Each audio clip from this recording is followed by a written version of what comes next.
नमस्कार. सरकारी कर्मचारी या यूट्यूब चॅनलमध्ये आपलं खूप खूप स्वागत आहे. राज्य सरकारी कर्मचारी संदर्भात आताच्या घडीची मोठी बातमी. चला तर याबाबतची सविस्तर माहिती पुढील प्रमाणे पाहूया. तत्पूर्वी चॅनलला सबस्क्राईब केलेलं नसेल तर चॅनलला सबस्क्राईब करायला विसरू नका.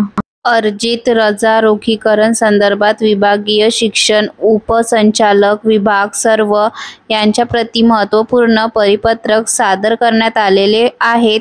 सदरच्या परिपत्रकानुसार नमूद करण्यात आले आहे की राज्यातील खाजगी शाळांमधील कर्मचारी सेवेच्या शर्ती नियमावली 1981 नुसार केवळ माध्यमिक शाळांमध्ये मुख्याध्यापक यांना पूर्ण वर्ष करिता 15 दिवस अर्जित रजा मिळते, तर राज्यामधील खाजगी शाळांमधील प्राथमिक शाळेमध्ये कार्यरत असणाऱ्या मुख्याध्यापकांना अर्जित रजा मिळत नसल्याची बाब नमूद करण्यात आलेली आहे.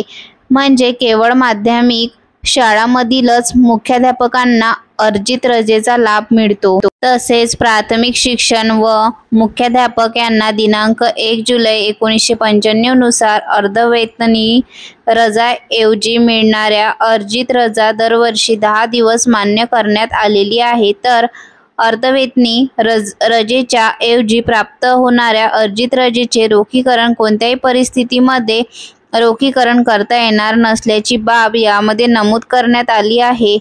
खाजगी शाळा कर्मचारी नियमावली 1981 मध्ये अर्जित रजा विषयक तरतूद नमूद नसल्याने खाजगी प्राथमिक शाळांमधील मुख्याध्यापकांना अर्जित रजा रोखीकरण अनुज्ञेय नसणार असल्याची बाब यामध्ये नमूद करण्यात आलेली आहे. धन्यवाद.